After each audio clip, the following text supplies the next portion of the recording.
Tonight we are going to go back 700 years into an ordinary English morning and stay there for one entire day, from the middle of one night to the middle of the next.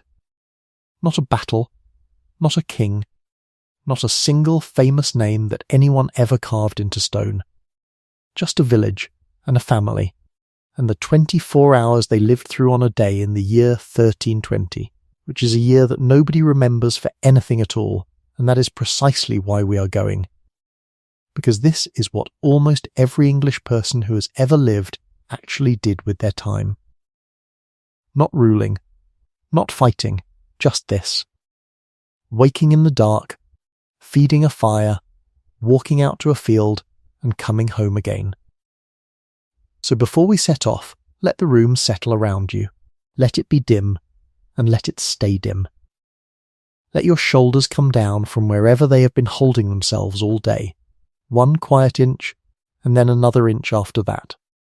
Let the pillow take the whole weight of your head, so that your neck has nothing left to do and nothing left to hold. There is nothing here you need to follow, and nothing you need to remember in the morning. If a name slips past you, let it slip. If your attention wanders off the words and out into the dark, that is not a failure, that is the entire idea, and I will still be here, going gently on, for as long as you need me to. And if you find that these long, slow, quiet histories help you get down into sleep, you might tap the like button, or subscribe. Only if you truly do, because it helps these stories find the other people who are lying awake tonight, looking for exactly this. Now the village we are going to is called Wickley. You will not find it on a map, because I have made it up, but I have made it up out of 100 real ones, out of court rolls and manor accounts, and the tax lists and the ridges that are still there in the grass if you know how to look at a field in low evening light. It sits in a shallow fold of country in Oxfordshire, with a stream at the bottom of it, and a low green ridge to the north that keeps the worst of the weather off, and a wood beyond that ridge which belongs, like almost everything else here, to somebody else. There are perhaps 30 households in Wickley. Call it 140 people, if you count the babies and the very old, and if you count them on a good year when the babies have lived.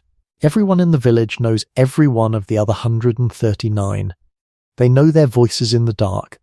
They know the sound of their coughs through a wall. They know which of them is quietly in debt to which, and who owes whom a day of harvest work, and who has not spoken to whom since a quarrel about a strayed pig 11 years ago.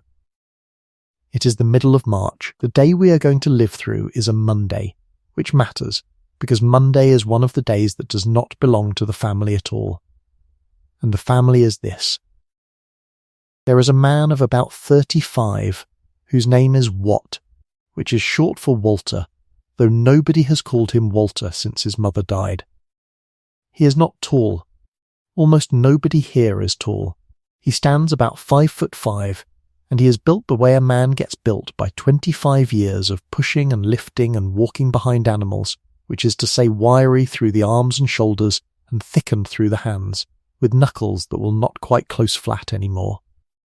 There is his wife Alice, who is 31, and who is the one who actually knows how much grain is left in the house, down to the handful. There is Edith, their eldest, who is old enough now to carry a full pail from the well without setting it down halfway. There is Hodge, who is younger, and who is meant to be watching the geese, and is generally not watching the geese. And there is a baby, Joan, who has survived her first winter, which is the winter that takes most of them, and whom nobody in this family will allow themselves to be entirely confident about until she has survived one more. They live in one room. Hold that in your mind for a moment, because everything else about this day comes out of it. One room, about 30 feet long and 15 wide, with a floor of beaten earth that has been beaten by feet for 60 years until it is nearly as hard as tile. And now, in the deep middle of the night, that room is completely dark. Not the dark you have in your bedroom, where there is a charger light somewhere, or a street lamp leaking around a curtain edge. This is the other kind. Absolute. A dark with nothing in it at all, so that when Watt opens his eyes, which he does now, he cannot tell whether they are open or shut, and has to blink twice to be sure.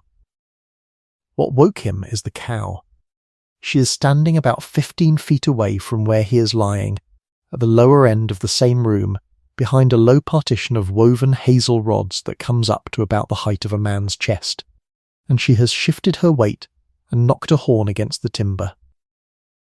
That is all. The house holds people at one end and animals at the other, and the floor slopes gently down toward the animal end, so that everything drains that way, and there is a wall between them that goes most of the way up, but not all the way, because the heat of a cow is a real and useful thing in March, and no one here would dream of wasting it. So the air Watt is breathing is warm, and it smells of cow and of dung, and of wood smoke that never fully leaves, and of the sour green smell of the thatch above him, and of the 4 other human beings sleeping within arm's reach. And none of that registers with him as a smell, any more than you register the smell of your own home. It is simply what the world smells like. He lies still for a while and listens. This is the part of the night that has no name and no work in it. Somewhere above him, in the thatch, something small is moving, a mouse most likely, and he is not going to do anything about it, because there is a cat that comes and goes, and because a man cannot go up into his own roof in the dark. The wind is in the north, and he knows this without going outside, because of the particular way the smoke hole at the gable end is whistling, one thin note, on and off. He works out the north wind, and he works out, from it, that the ground will still be cold in the morning and heavy, and that is the first thought of his working day, and he has not yet sat up. There is no clock in Wickley. There is no clock in the county. There is a bell at the church, and there is the sky, and there is the body. What Watt has instead of a clock is a very finely tuned sense of the night, built out of 35 years of nights, and it is telling him now that it is somewhere in the small hours, past the deep middle and not yet near the edge. And this is one of those things about the medieval night that surprises people the first time they hear it. He is not upset to be awake. He is not lying there thinking that his rest is ruined and that tomorrow will be a wreck. Because in all the surviving evidence we have, from doctors' books and prayer books and stories and court testimony, people in this world did not sleep in one long block the way we try to. They slept in 2. There was a first sleep, which began not long after dark, and there was a second sleep, which took them through until dawn, and between those 2 sleeps there was an hour or so of quiet waking in the middle of the night that was so normal that nobody bothered to explain it.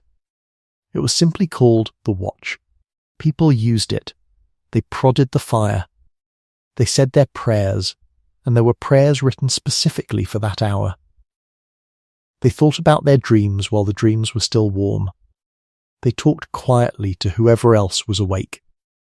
And then they lay back down and went under again, without any of the low dread you would feel at 3 in the morning, because nobody had ever told them that the night was supposed to be one unbroken thing. So Watt lies in the dark, in the middle of his own night, and thinks about a strip of land. Specifically, he thinks about the 3rd strip out in the field they call Long Furlong, which is his, in the sense that anything is his, and which has been sour and wet for 2 seasons, because the water coming off the ridge has found a new way down through it. He turns the problem over the way you might turn a stone in your hand. He could cut a channel across the headland to take the water off, but the headland is where everyone turns their plough teams, and cutting a channel there would make an enemy of every man in the furlong before the week was out. Or he could ask the reeve at the next court to have the ditch by the lane scoured properly, which is supposed to happen anyway, and which is somebody else's job, and which everybody has been not doing for 3 years. He decides on the ditch. He decides to say it out loud at the manor court, in front of everyone, because that way it becomes a thing that has been said, and the saying of it in front of everyone is most of the power that a man like him has in this world. That decision, made lying flat in the dark next to a sleeping cow, is one of the most important political acts he will perform this year. Beside him, Alice is awake too. She has been awake for a while, actually, longer than he has, because the baby fed not long ago, and because Alice, like most mothers in every century, sleeps at a shallower depth than the men around her. They speak in the dark, very quietly, in a voice that is barely more than breath, because there are 3 children in the bed, and no one is fool enough to wake a baby on purpose. and what they talk about is grain. It is March, and March is the beginning of the season that has a name in every farming culture that has ever existed, and the name in England is the Hungry Gap. The harvest is 6 months behind them, and the next one is 4 months ahead, and everything that is left in the house has to be stretched across that distance without breaking. Alice knows exactly what is in the house, because she has counted it the way she counts it every few days, by feel, in the dark, with her hand down in the crock. There is barley, more than she had feared. There is a small amount of wheat that is not for eating. It is for the tithe and for seed, and it is not to be touched. There is a jar of dried peas that has gone hard and will need soaking. There is the very last of the salted pork, which was a pig at Martinmas in November, and which has been shrinking on its hook ever since, and which is now down to a piece the size of 2 fists. And that is all the food that this family has any claim on in the world, apart from 4 hens, 1 cow, 8 sheep, a strip of garden that has nothing in it yet but green shoots, and the harvest that has not been sown. They agree in about 9 sentences that the pork will be made to last another 2 weeks by using it only as fat, and that the hens will not be eaten no matter how thin things get, because a hen that is eaten stops making eggs forever, and that if it comes to real want they will go to old Beatrix, who is a widow at the other end of the village, and who is owed a day of Wat's labour from last summer, and who would rather be paid in company than in bread. Then they stop talking, and the second sleep comes up over both of them like water closing. The second waking is not gentle, and it is not chosen, and it comes about an hour before there is any light in the sky at all. What ends the night in Wickley is not a bell and not a rooster, though there is a rooster and he has already been wrong twice.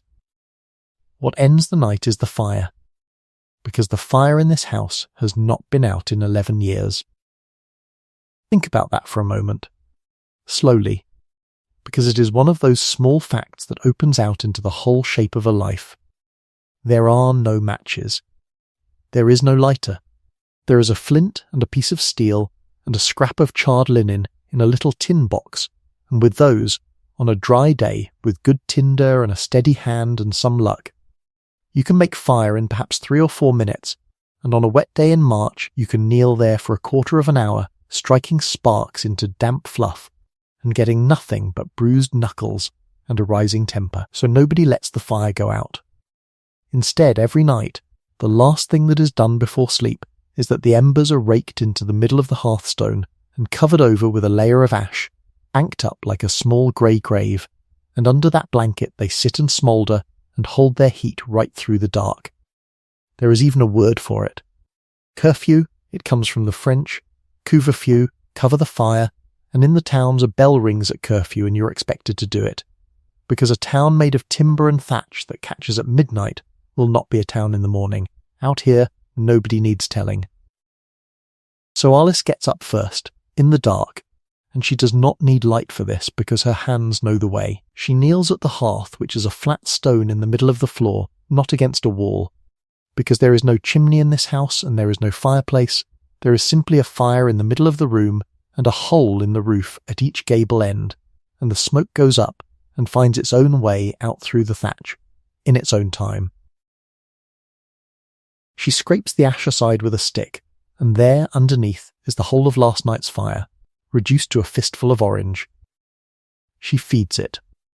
First the driest, finest stuff, which is the twiggy sweepings from the woodpile, and she gets down on her elbows and blows across the ember. Low and long and steady, the way you would blow on soup, and the orange goes yellow, and then there is a small, clean flame the height of a finger, and the room, for the first time in 9 hours, has a shape. And this is worth stopping on, because when we imagine the past, we imagine it lit. We imagine those warm, painted scenes with candlelight everywhere and everything visible.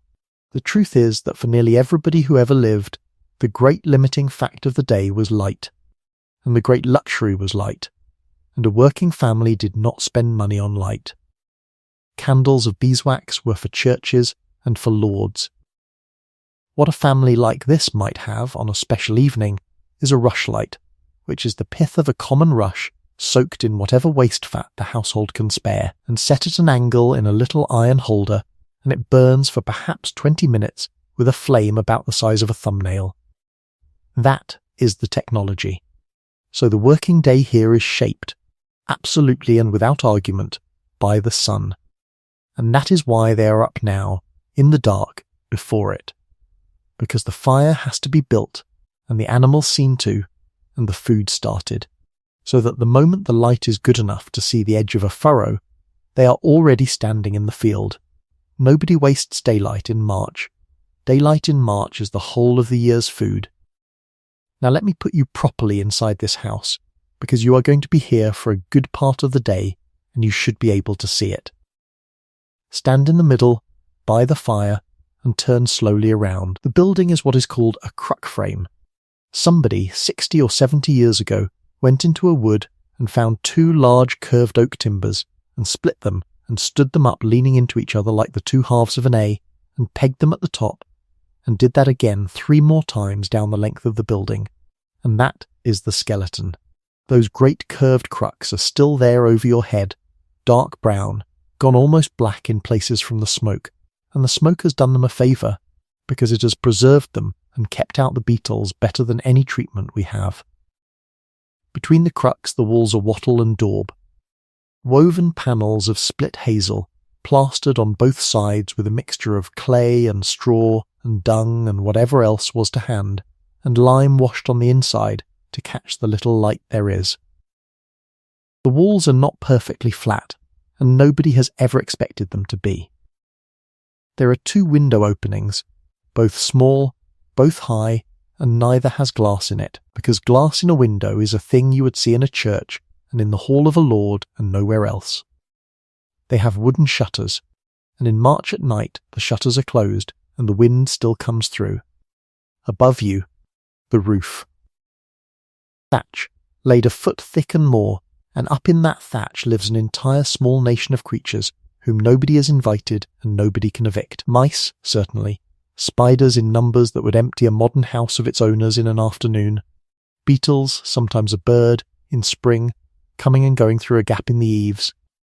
And every so often something falls out of the roof and lands on the table, and nobody makes very much of it, and it is put outside, and the meal continues. The floor is earth, and it is swept.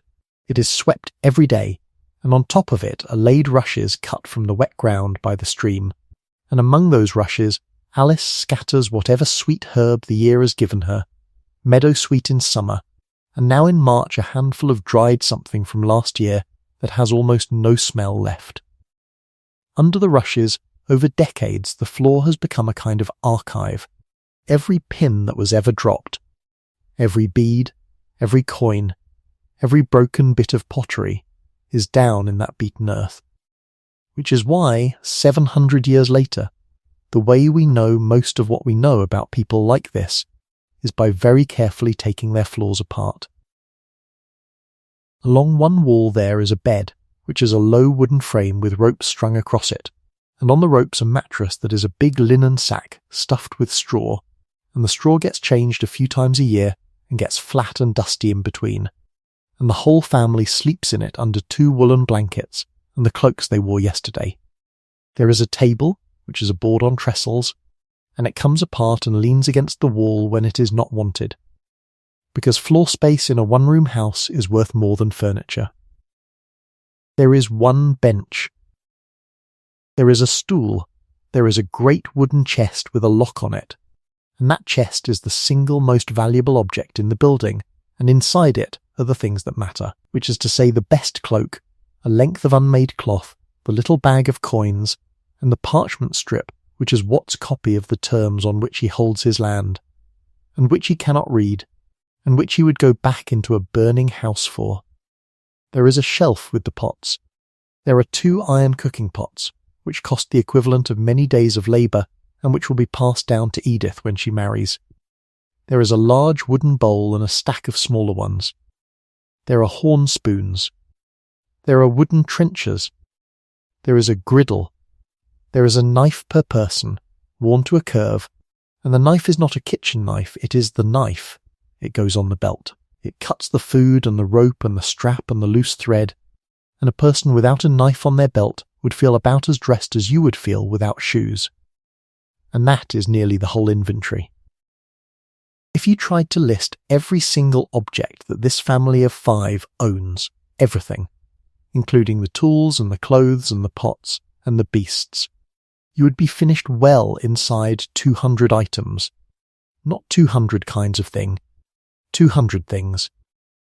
And they would be able to tell you where every single one of them is right now, and how it was got, and what it cost, and whose it will be afterward. There is a particular quiet in that, not poverty exactly, though it is poverty by any measure we would use, something more like a total absence of clutter in the mind. Nothing in this house is unaccounted for. Meanwhile, the fire has taken properly, and the room is now the colour of weak tea, and you can see the first thing that will strike any visitor from our century and will not be mentioned once by anybody who lives here. The smoke.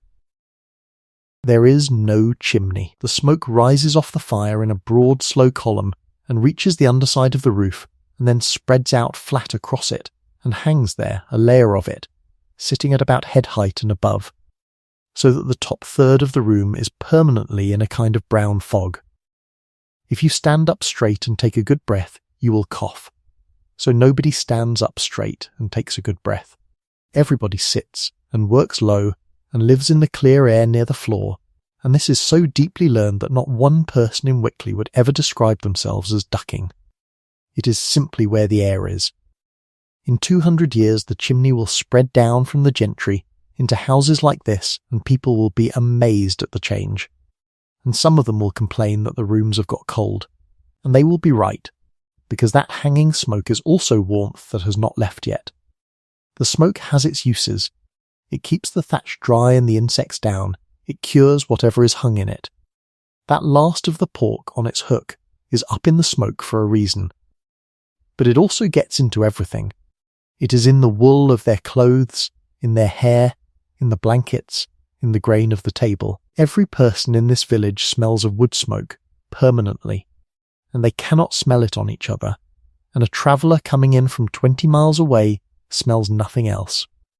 And there is a cost that nobody here can see.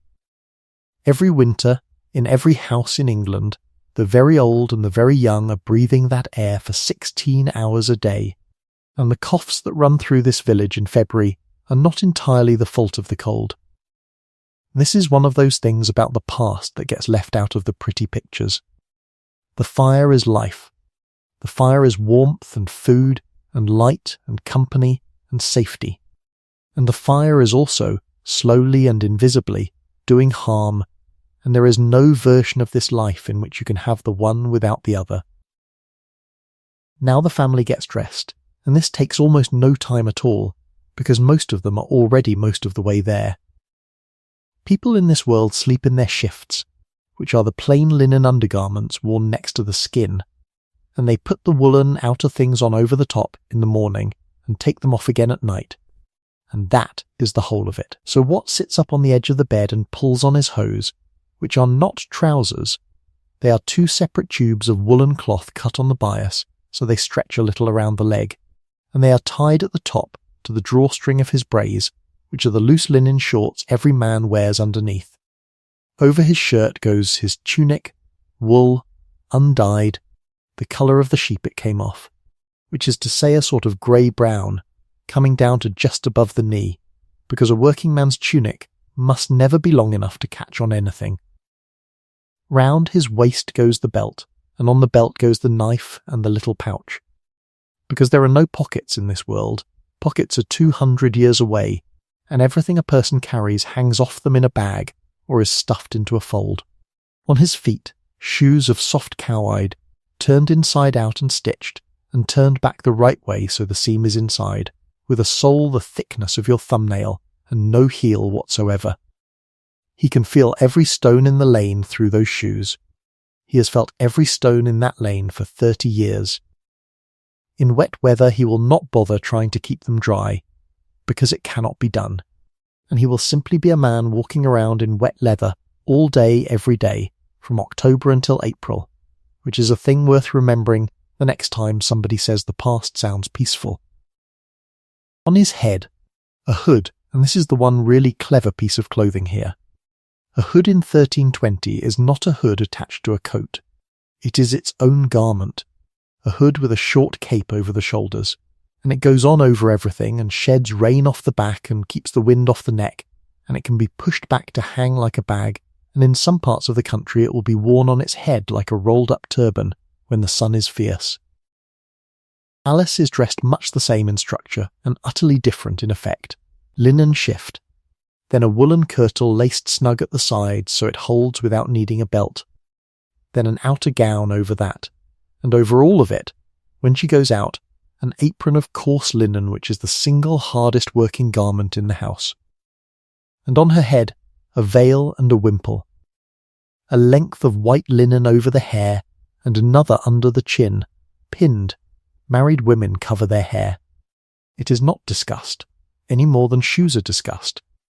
Edith's hair is uncovered and braided, and the day her hair goes under linen will be the day everybody in the village understands what has happened without one word being said about it.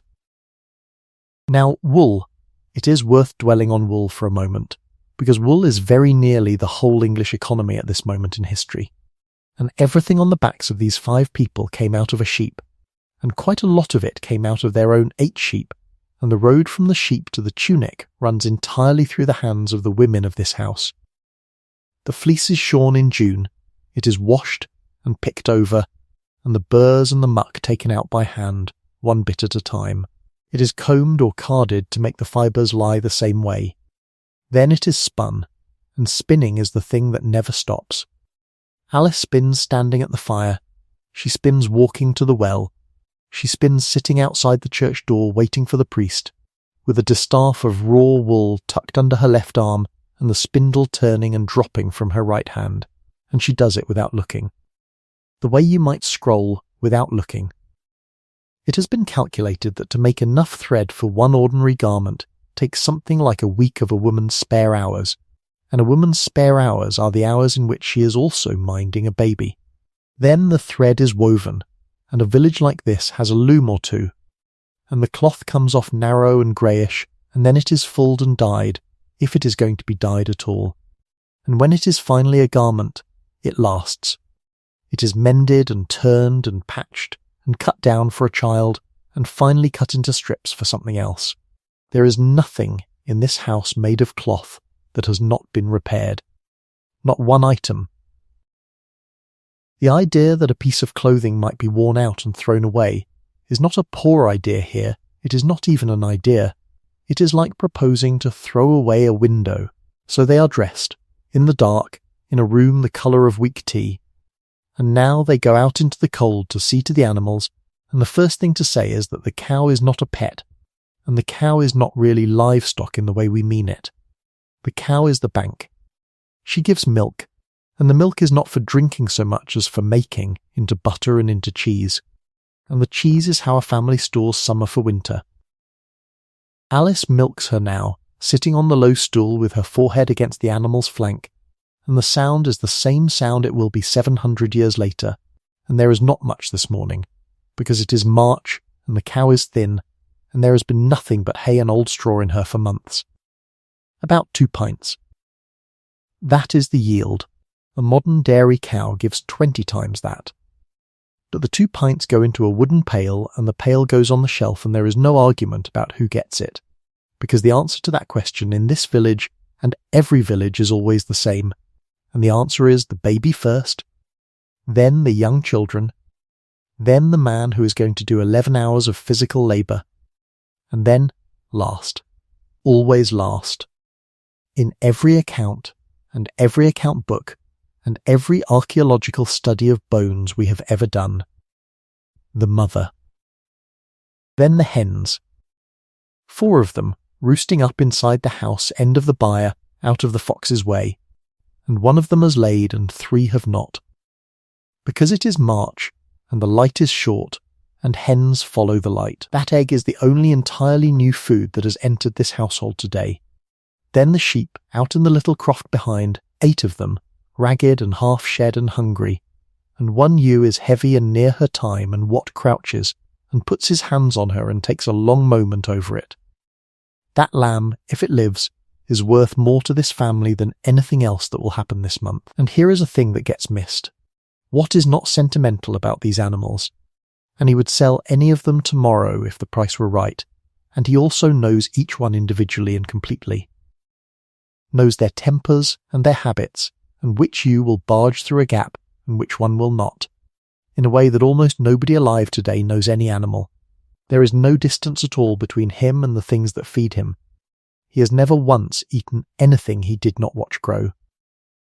Back inside, and now the food, and this is where I want to slow right down, because what these people ate is the single most misunderstood thing about them. Alice has the pot on the fire, hanging from an iron hook, and into it goes water and the barley and the hard peas that have been soaking since last night, and a chopped onion out of the crock, and some leaves off a bunch of dried herbs hanging in the smoke, and finally, on the end of a knife, a small piece of that salt pork, not to be eaten as meat, but to be surrendered to the water as fat. That is pottage. And pottage is not a meal in this house.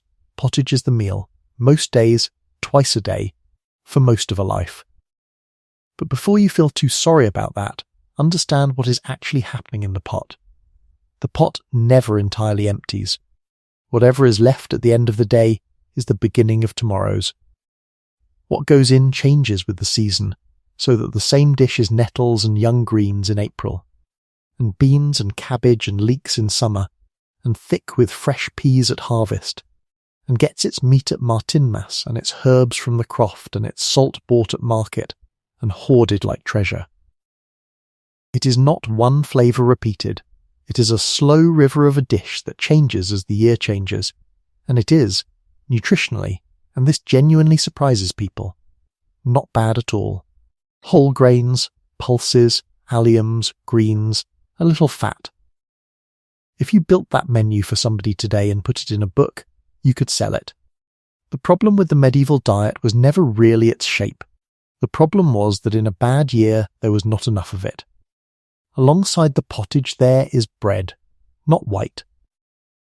White bread, made of sifted wheat flour, is what a lord eats, and the whiter it is the higher up you are, and the whole of English class can be read off the colour of a loaf. What this family eats is maslin, which is a mixed loaf of rye and wheat grown deliberately together in the same field, so that if one crop fails the other might not. It is dense, it is dark, it is a little sour, it is sliced thin, and it goes stale fast in an unheated house, and stale is fine. Stale is what you want if you are going to soak it in pottage anyway, and it has grit in it, real grit, small stone from the millstones. And over the course of a life that grit sands the enamel off a person's teeth. And this is one of the ways an archaeologist can look at a skull and say, with confidence, that this was somebody who worked for their bread rather than somebody who was brought it. And to drink, ale.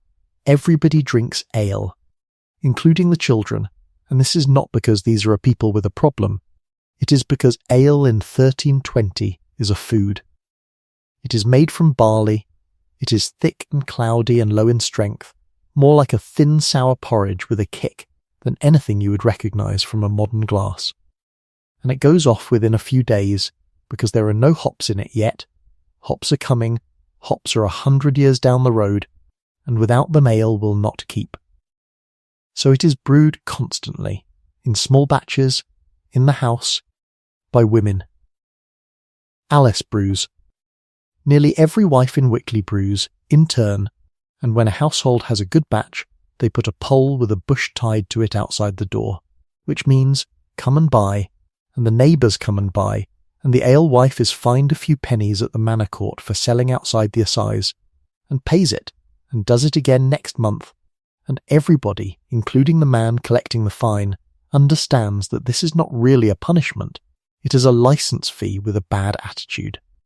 The children eat first, sitting on the floor near the fire with a wooden bowl between them, and Hodge is told twice to stop wiping his hands on the dog, and there is a dog, a rough herding thing of no describable breed that came from a cousin's farm and lives outside and is fed on what is left. And now the light. It comes up so slowly that nobody sees it happen. The shutters go back, and the openings turn from black to a lighter black to grey, and outside there is a mist lying flat along the stream at the bottom of the village, and the sky in the east has that flat cold silver that says frost has been near, but has not quite landed. It is a Monday in the middle of March, and up and down the length of this village, in 29 other houses, 30 other fires are being uncovered, and the same handful of sounds is beginning. A cow, a bucket, a door of split planks dragging on the ground because it has never once hung true. Somebody coughing, the same somebody, the way they have coughed all winter. A child crying and stopping. And under it all, from beyond the ridge, the wood, which is not silent either.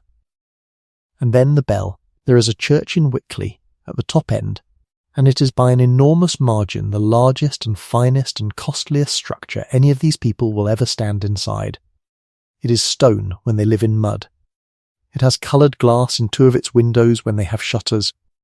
It has a painted wall, the whole west end of it, showing the Last Judgment in reds and ochres, with the saved going up on one side, small and calm, and the damned going the other way, considerably more interesting, into a great fanged mouth.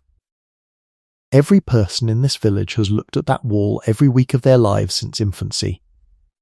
It is the only picture most of them will ever see. And the bell rings now, for the first mass, and the sound goes out flat over the fields, and everybody in earshot knows, without needing a number, that it is a little after dawn, and that the day has begun. Nobody in Wickley is going to mass this morning, except old Beatrix, who goes to everything, and 2 other women. Monday morning mass is thinly attended, and the priest does not expect otherwise.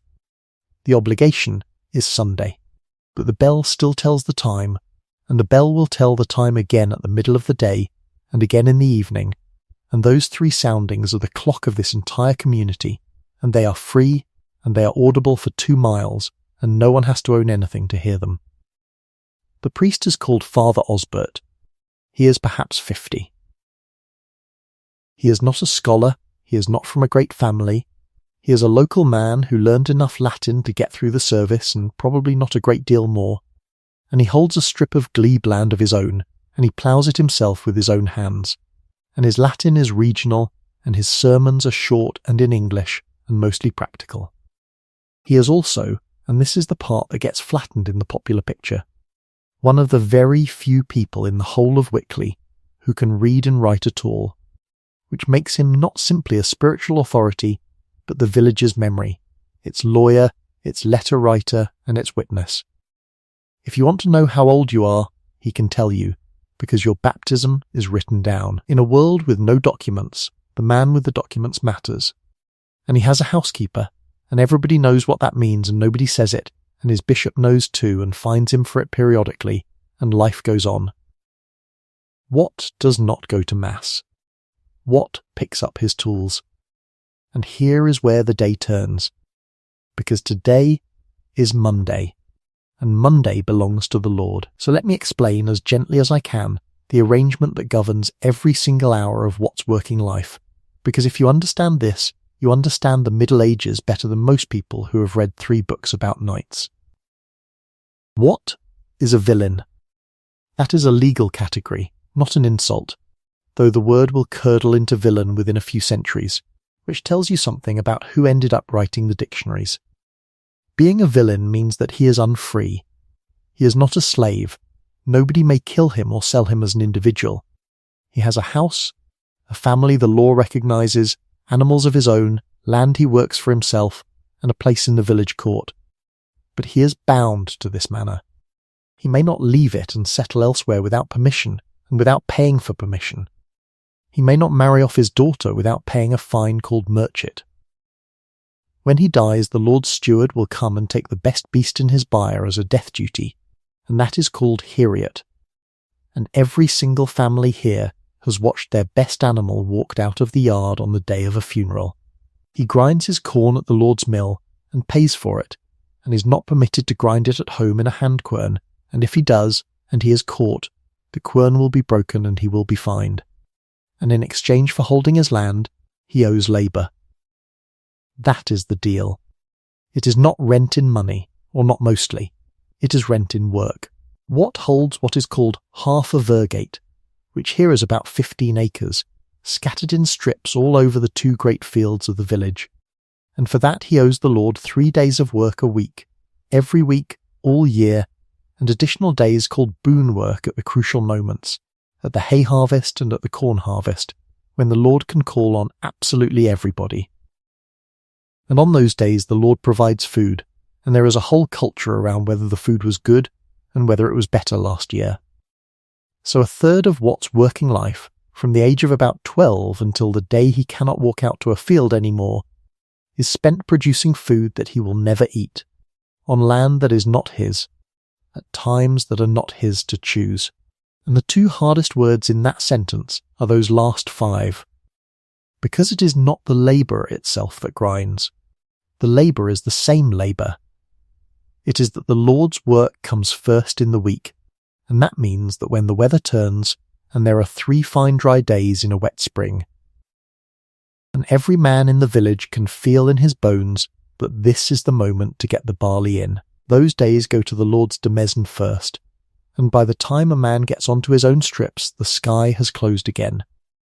That is the injustice, and it is not abstract at all, and everybody feels it, in their hands, every year. Now the Lord.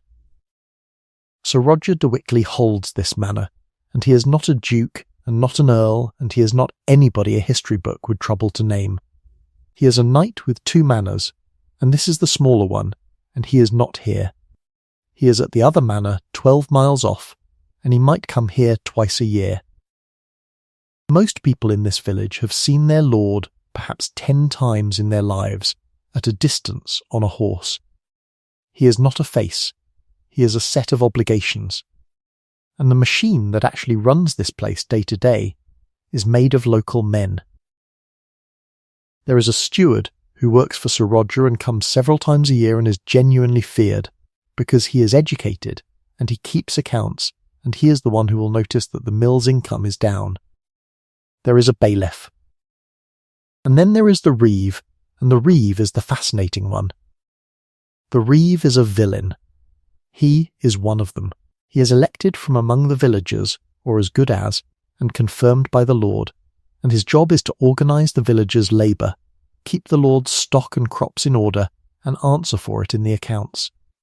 He is his neighbour's boss and their fellow prisoner at the same time. He is the man who has to knock on a door and say, "You were not in the field on Thursday." And he is the man who, at the audit, has to stand in front of the steward and account for a missing sheep that everybody knows perfectly well was eaten. The reeve of Wickley is called Thomas, and he is 52, and he has held the office 6 years, and every one of those years has taken something off him. When Watt walks out of his door this morning, Thomas is already standing at the top of the lane with a tally stick, counting who is out. Watt's tools go over his shoulder. He has, in total, in the world, the following: a spade which is wooden with an iron shoe on the edge, because a spade made entirely of iron is a rich man's spade, and this one is a wooden blade with metal only where the wear is. A billhook, a sickle, a flail for threshing, a wooden fork cut from a branch that grew in the right shape and was encouraged to, a mattock, and the great one, the one that is not his alone, the plough. Nobody in this village owns a plough team by themselves. A heavy plough on clay needs 6 or 8 oxen to pull it, and no half-virgator on earth owns 8 oxen, so the men pull them. Watt has 2. His neighbour has 2. Another has 3. Old Beatrix has 1, and cannot work it herself, and puts it into the team in exchange for her strips being ploughed. And that arrangement is not written anywhere, and has never once been broken. Because it cannot be broken. Because in a village of 140 people, a man who cheats over an ox has to keep living there afterward. So they go out to the field, 8 men and 4 boys and the oxen, in the grey light, along a lane that is not paved and is not drained, and in March is a trench of mud with a crust on it, and the crust breaks at the 3rd step. And when they come over the low rise at the end of the lane, you get your first proper look at the landscape, and it will not look like England to you at all. There are no hedges, almost none. There are no small green squares. What is in front of you is two enormous open fields, hundreds of acres each, running away over the shoulder of the land with nothing dividing them, and their surface is not flat. It is corrugated, ridged in long parallel waves like a sea that has been stopped. Those are the strips. Each ridge is a strip, and each strip is perhaps 220 yards long, which is a furrow long, a furlong, because that is how far a team of oxen will pull before they need to stop and blow. And each one belongs, for the purposes of the growing season, to a particular household, and they are scattered deliberately. Watt's 15 acres are not in one block. They are in about 30 separate strips, spread all over both fields, some on the good ground near the stream, some on the thin ground up by the ridge, some on that sour third strip in long furlong that he was thinking about in the dark. And that scattering, which sounds insane, which sounds like the most inefficient possible way to farm, is in fact an insurance policy of very great sophistication. Because if a hailstorm comes down one side of the valley, nobody loses everything. If one corner floods, nobody loses everything. If the ground on the ridge burns out in a dry August, nobody loses everything. Every family holds a share of every kind of ground there is, good and bad, wet and dry. And so every family fails and succeeds at the same rate as every other. It is a system that maximizes survival rather than yield, and it was built by people who had watched their neighbors starve and had decided collectively over generations that they would rather all be a bit poorer than have some of them be dead. Nobody designed it. It grew, the way a language grows, and it comes with rules, hundreds of them, unwritten and absolutely binding. When the harvest is off, the fields go back to being common, and everyone's animals graze over them together. The dates for that are agreed. The number of animals each household may put out is fixed, and the word for it is stint, and a man who overstints, who slips 2 extra sheep out onto the stubble, will be presented at the manor court by his own neighbours and fined. And the money will go to the lord, and the neighbours will do it anyway, because the alternative is that the common gets eaten bare, and then everybody's animals die. It is the oldest problem in economics, and these people solved it in the year 1200 with gossip, custom and a court that meets every 3 weeks. This morning, the work is ploughing. On the Lord's demesne, which is the block of land the Lord farms directly, and which, unlike everyone else's, is mostly in a sensible ring around the manor house. The field being ploughed today is fallow ground being turned for spring barley. And here is the rhythm of the year, because a 3-field rotation is the frame that everything else hangs on. One field is under winter corn, wheat or rye, sown last autumn and up now, a few inches high, that thin electric green you only get in March. One field is under spring corn, barley and oats and peas, going in about now. And one field is resting. Fallow, ploughed a few times to kill weeds and grazed by the village animals whose manure goes back into it. And that is the entire fertility policy of England, and it is why nobody here can grow as much as they need to. Each field takes its turn, 1 year in 3, and everybody's strips are affected the same way at the same time, which is another reason the whole village has to agree on everything. Ploughing goes like this. 2 men to a plough at minimum, sometimes 3. One walks alongside the beasts with a goad, keeping them moving and straight. One holds the plough. Holding the plough is not steering, it is wrestling.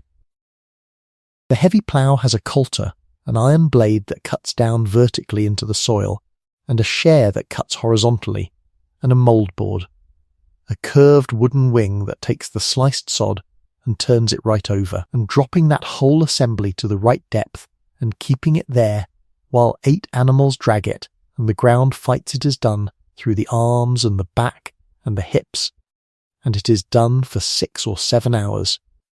And a straight furrow at the end of a long day is a matter of genuine public reputation. Men are known for it. Watt is good at it, and he knows he is good at it, and it is one of about 3 things in his life he is quietly and completely proud of.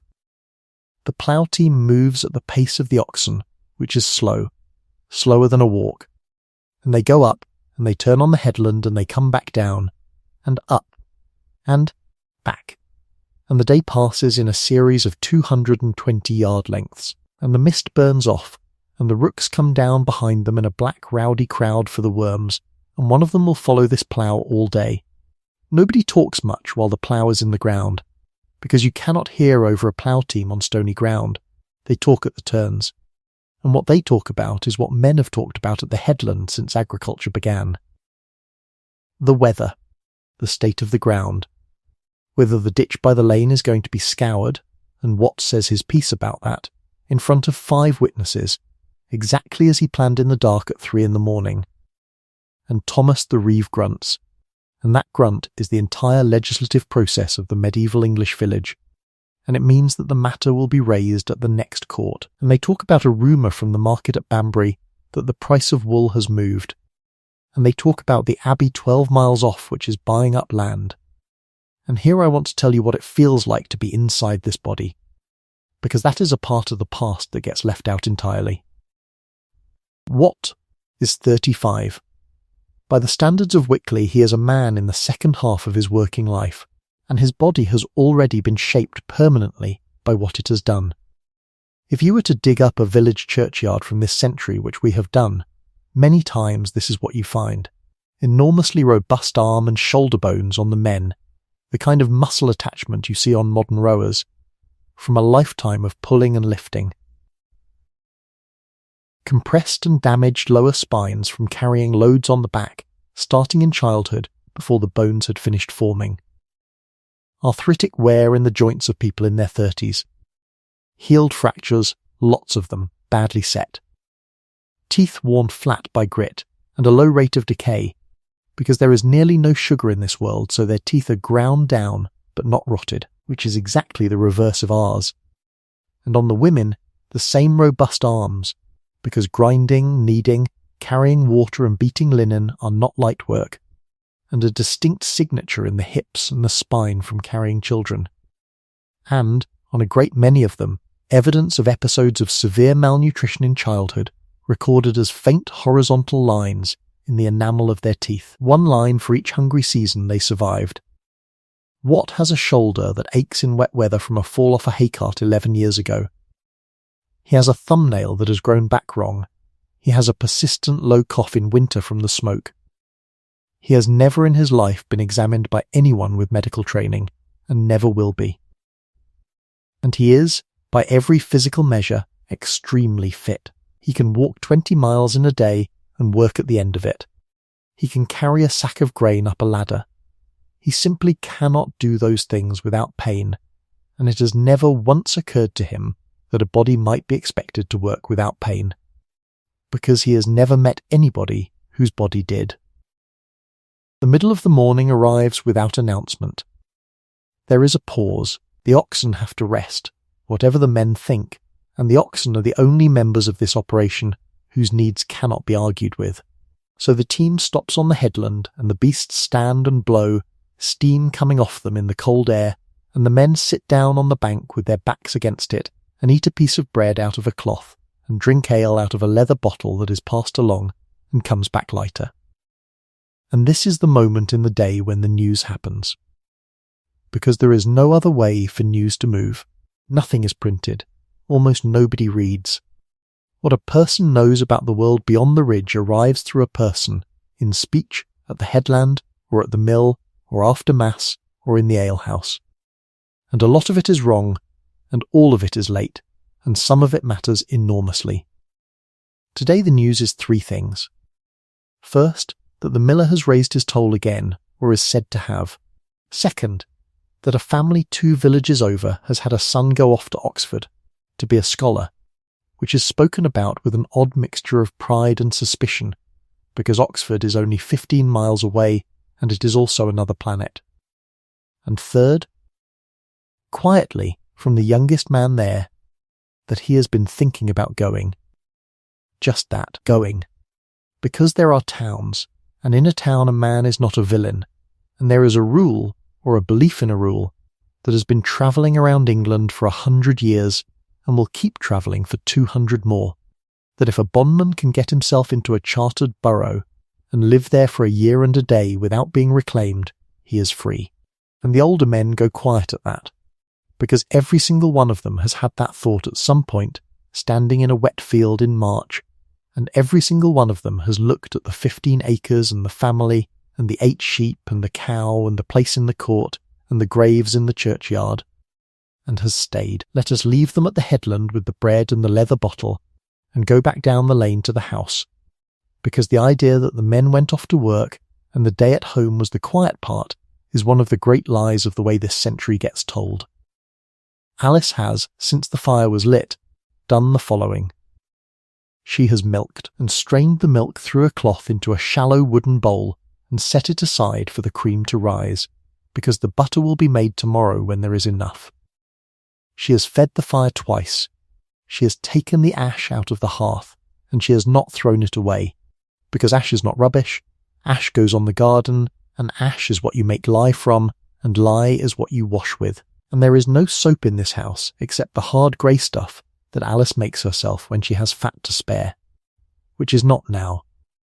She has swept the floor and put down fresh rushes at the door end. She has put the baby on her hip and gone to the well. The well is at the bottom of the village, and it is shared, and going for water is not a chore, it is the meeting. 3 or 4 women are there at any hour of the morning, and they will stand and talk for as long as they can defend, and this is where the actual social business of Wickley is conducted. Who is expecting? Who is ill, and how ill? Whose son is looking at whose daughter, and what the 2 families think about it?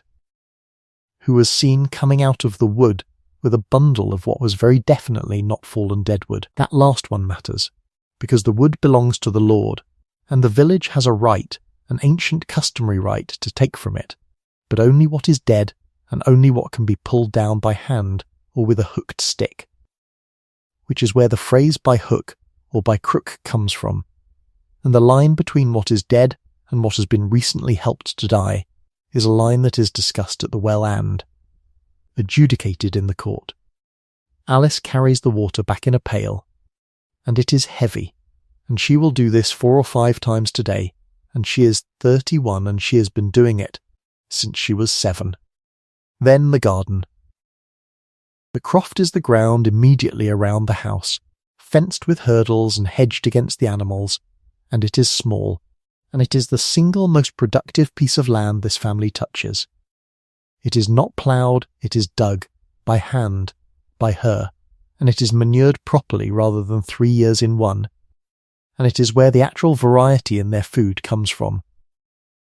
Onions and leeks and garlic, cabbages, the tough old kind that stand through frost, beans and peas, parsnips, which are small and pale and forked and nothing like the ones we have, herbs both for the pot and for medicine, because those are the same thing here, and nothing at all that we would call a vegetable garden's real reward, because there are no potatoes, no tomatoes, no carrots as we know them, no maize, no beans of the New World, none of it. None of that will arrive for 200 years and more. In March there is almost nothing to harvest and everything to prepare, and she is out there with a mattock breaking the ground for the beans, with the baby set down on a folded cloak in the sun at the edge, and she works until the baby objects, and then she picks her up and works one-handed for a while. And this is not remarkable. This is Tuesday. Edith is 11 or 12, and nobody, including Edith, could tell you precisely, and Edith's day is already a working day.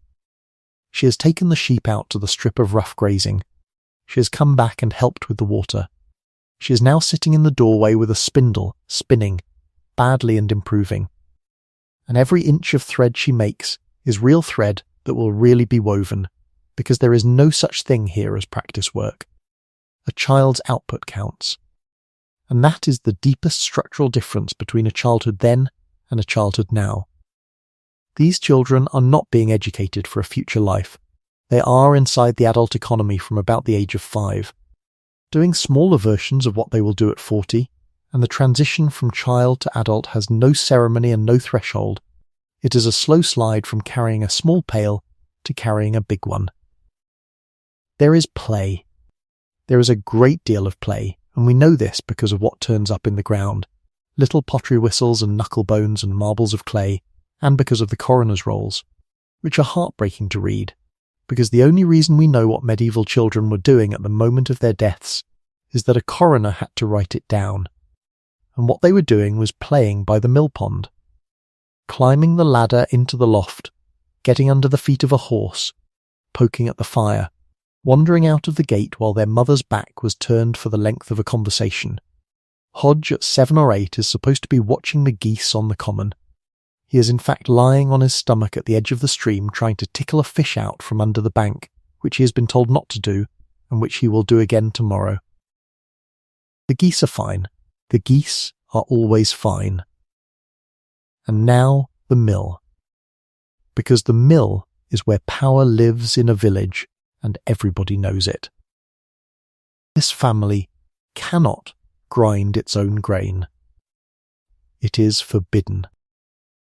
A hand quern in the house is a punishable object, and monasteries in particular were famous for sending men to break them, and there is a story from St. Albans, which is real, of a mob of townspeople who eventually got their confiscated millstones back out of the abbey floor where they had been set as paving, and smashed them into fragments and handed the fragments around like relics, 1 piece each, so that everybody could hold a piece of their grievance in their hand. That is how much the mill mattered. So Alice, or Edith, takes the barley up to the mill, and the miller, Simon, takes his toll, which is a fixed share of the grain, 1 part in 16 or 1 part in 20 depending on the custom of the manor, and the entire county has believed since the beginning of time that the miller takes more than his share. It is the oldest joke in England. What is the boldest thing in the world? A miller's shirt, for it clasps a thief by the throat every morning. Whether Simon is actually stealing is impossible to know and beside the point. He is the man who stands between a village and its bread. He works for the Lord. He is comfortable in a way his neighbours are not, and he will be resented for it whether he is honest or not, and he knows that, and it has made him hard. And then there is the oven. In some manors the Lord holds the bakehouse too, and everybody must bring their dough and pay. In others, the village bakes at home under an inverted pot in the embers, which works and makes a flat, dense loaf. In Wickley there are 2 proper bread ovens between 30 households, domed clay things built out from the wall of a house, and they are lit with a fire inside until the whole dome is hot, and the ash is raked out, and the loaves go in on a peel, and the door is sealed with a board and clay. And everybody who has a share in that oven bakes on the same day, because the wood to heat an oven is far too precious to spend on one household's loaves. And that means bread day is a social event as well, and the whole lane smells of it, and the smell of baking bread carrying down a village street on a March morning is the single most powerful and least recorded fact about medieval life, because nobody writes down the ordinary. Around the middle of the morning, a small crisis, of the kind that would not be in any history book, and that is nonetheless what a life is made of. Old Beatrix does not come out. Beatrix is a widow at the far end, near the church, and she is somewhere past 60, which here makes her genuinely old, one of perhaps 6 people in the village who has passed that line. Her husband died 4 winters back, and the holding went to her son, and the son and his wife live there, and Beatrix has what is called her free bench, which is a widow's right to a portion of the house and a fixed provision of food out of the land for the rest of her life, and those provisions are recorded in the manor court in astonishing detail, so many bushels of grain a year. The right to sit at the fire, the right to a certain corner of the house, sometimes down to the number of sticks of firewood. It is a pension scheme enforced by a court, and it is one of the more humane things this world built. Anyway, Beatrix does not come out. So Alice goes down, with a little of the pottage in a covered bowl, and finds her in bed with a fever, hot and rambling and complaining of her chest, and Alice does the things that are done.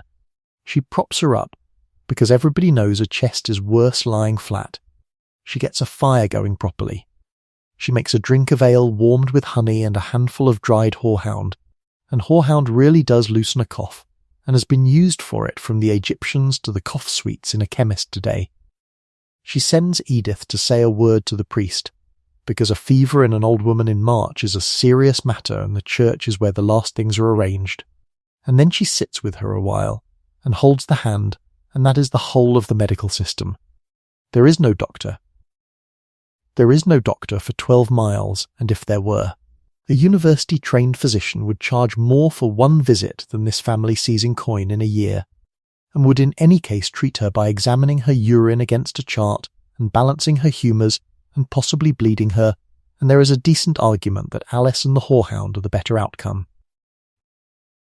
What there is instead is a body of knowledge, held almost entirely by women, unwritten, passed by demonstration, of what plant does what. Willow bark for pain, and it works, and the reason it works is sitting in your cupboard right now under another name. Comfrey for a broken limb called knitbone, and it does help. Yarrow to stop bleeding. Plantain leaf on a sting, and mixed in with that, in exactly the same breath and with exactly the same confidence, charms, words said over the wound.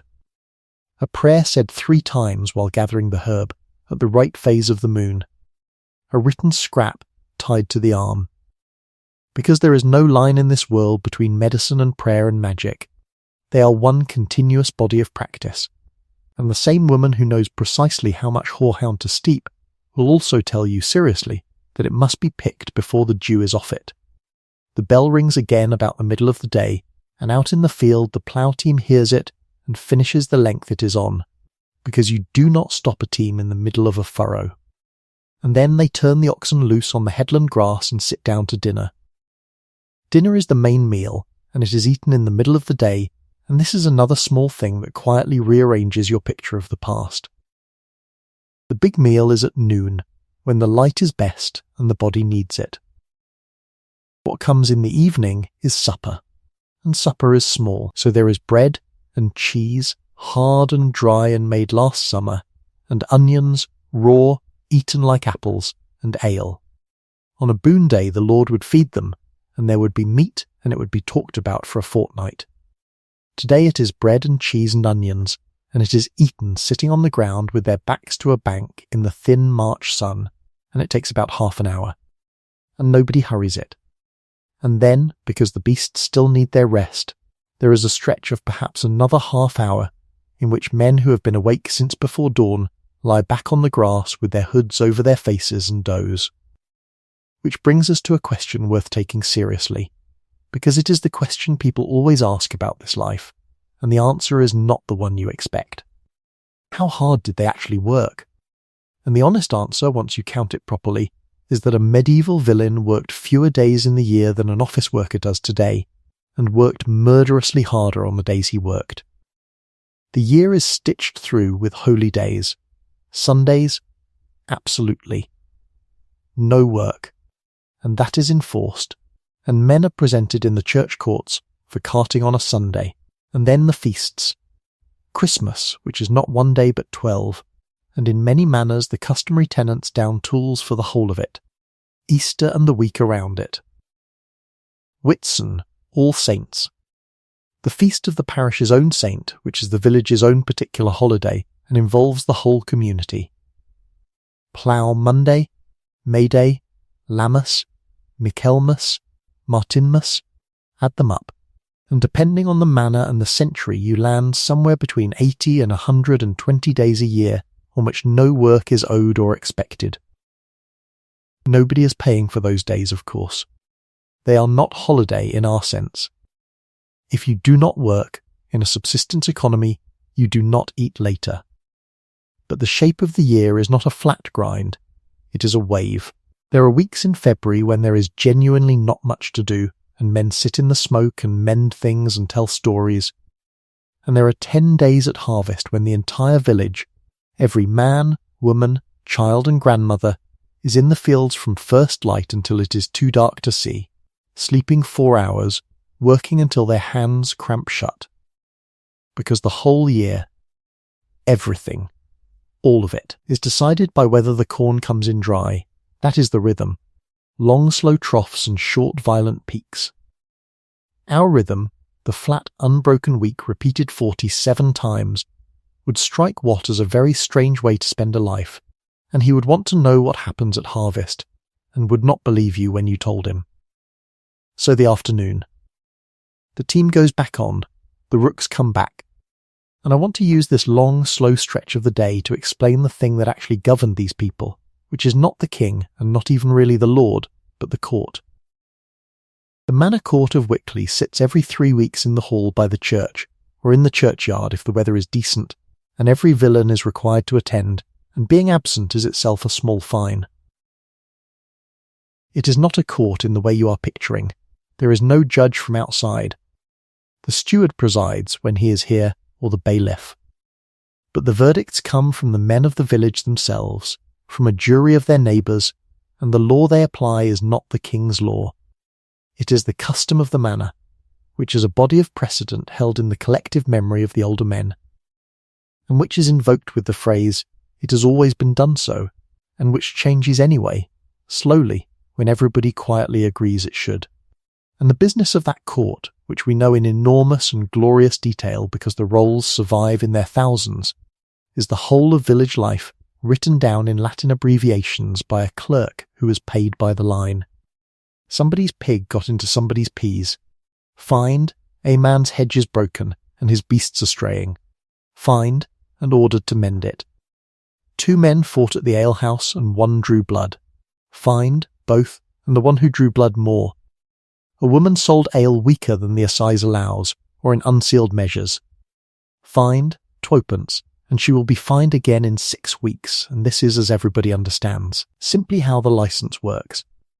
A man let his son go to work in a town without the Lord's permission, fined, and heavily. A daughter is to be married. Murcher paid, and here is a detail that says everything. The fine is often larger if she marries a man from off the manor, because a woman leaving takes her future children with her, and children are the asset. A tenant has died, the best beast taken as Hiriot, and the holding passed to the heir, and the heir pays a fine to enter it. And the amount of that fine and the exact acreage and the boundary and who holds either side of it is written into the roll. And that roll is why we know these people at all. That is the government. It is local. It is nosy. It is run by the neighbours. It is genuinely a form of self-government inside a system of legal unfreedom, and both of those things are true at once. And it is where the small justices happen. When the miller shorts a widow, it is the court that hears it. When a man refuses to take his turn with the plough team, it is the court. And it is also where the Lord's authority becomes real, twice a year, in the shape of an educated stranger with a roll of parchment who knows exactly how many bushels the demesne yielded last year and will want to know why it is fewer this year. There is another law running alongside it, and it is the churches. The church courts handle marriage, wills, defamation and morals, and their business is the other half of village life, a promise of marriage made in a barn with no witnesses and now denied. A man who called a woman a thief in the street in front of 6 people, and she has sued him for it, and she will very often win. Adultery and the penance for adultery is public and humiliating, and involves walking around the church in a white sheet carrying a candle in front of everybody you have ever known. Between the 2 courts, almost nothing that happens in a person's life is entirely private, and there is very little conception that it should be. Privacy, in the sense of a room of your own and a life nobody may look into, is not a value here. It is barely an idea. 5 people sleep in 1 room. The whole village knows when a marriage is unhappy. A man's business is conducted in front of the village because there is nowhere else to conduct it. Nobody wants it that way particularly. It simply is that way, and the compensation, and it is a real one, is that you are never alone in trouble, ever, because everybody is required by custom and self-interest to know about it. By the middle of the afternoon the light has changed, gone longer and yellower, and the ground on the 4th strip has come up better than expected, and the men are tired in the specific way that comes from having your arms above waist height for 5 hours. And this is the point in the day when a man's mind wanders, and what wanders to money, and it is worth going there with him. Because the shape of a medieval household's money is very strange to us. Almost nothing this family consumes is bought. The grain is theirs, the bread is theirs, the ale is brewed at home, the cloth is spun and woven at home, the vegetables are out the back. But there are things which cannot be made, and they must be paid for in coin, and they are these. Salt, and salt is essential. Salt is how you keep meat through a winter, and salt is bought and hoarded and never wasted. Iron for the tools and the smith's work, and the smith takes payment sometimes in coin and sometimes in grain and sometimes in the promise of a day's labour. Millstone dues and mill tolls. The rent that is owed in money as well as in labour. The church's tithe, which is 1/10 of everything that grows, and it is taken in kind, and there is a great barn at the church end of the village to put it in, and watching 1/10 of your own harvest go into a building you may not open is a thing men have complained about in every century in which anybody wrote anything down. And fines. Always fines, 2d here and 6d there, and 1 if a man is unlucky.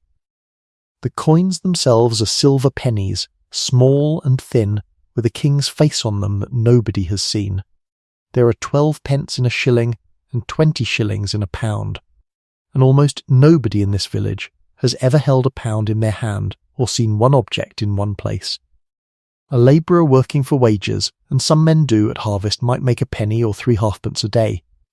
A good cow costs perhaps 8 or 10 shillings, which is 100 days of a labouring man's wages. An iron cooking pot might cost a week's. So when Alice says that the pot is worth more than the bed, she is not being poetic, she is being exact. And the family's real wealth is animals and tools and the standing crop, and coin is a thin nervous trickle that comes in at the wool sale and goes straight back out again at the court. The light goes long and gold, and then the colour drains out of it and the plough stops. There is no clock to say so. The team stops because the light on the furrow has gone flat and a man can no longer see whether his line is true, and that is the end of the working day in every season, which means that in June this day would have gone on for another 5 hours, and in December it would have finished not long after dinner. The oxen are unyoked and led back and watered, and their necks checked where the yoke sits, carefully, by men who know that a lame or galled ox in March is a catastrophe with a long tail. Thomas the Reeve makes a mark on his tally stick for each man who was there, and the tally stick is a real piece of technology, notched and then split lengthwise, so that each party keeps half, and the 2 halves can be brought together later, and they either match or they do not. And you cannot forge a piece of wood's own grain. Then Watt walks home. It is perhaps a mile, and it takes him 20 minutes because the lane is what it is. He is mud to the knee and mud to the elbow, and his hands are stiff, and his shoulder aches where it always aches, and he is thinking about the sour strip in Long Furlong, and about whether the ewe has lambed. And here is the thing about that walk. He is walking through the middle of a landscape that he understands completely, not roughly. Completely he knows which field he is passing without looking up. He knows whose strips those are, and who held them before, and which of them changed hands at which court. He knows the names of individual trees. He knows where the wet ground begins by the change in the plants underfoot. He knows every one of the birds by its call, and most of them by their habits. And he knows this not as a hobby but as information, because the arrival of a particular bird is the signal to do a particular thing.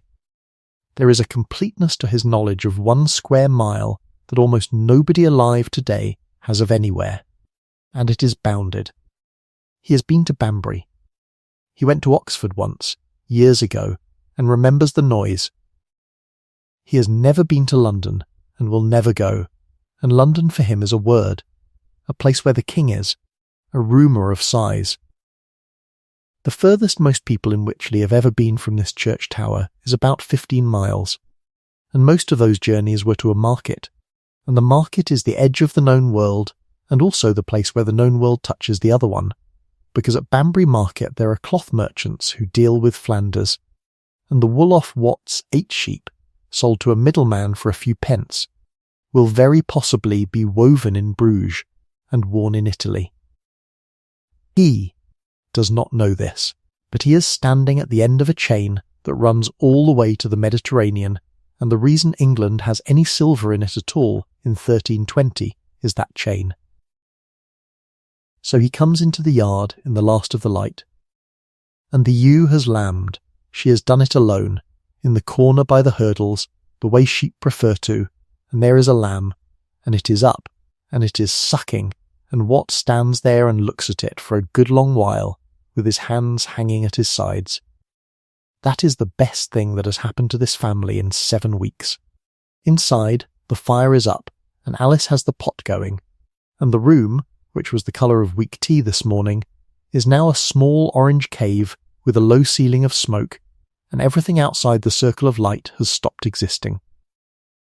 Supper is what dinner was, with less of it.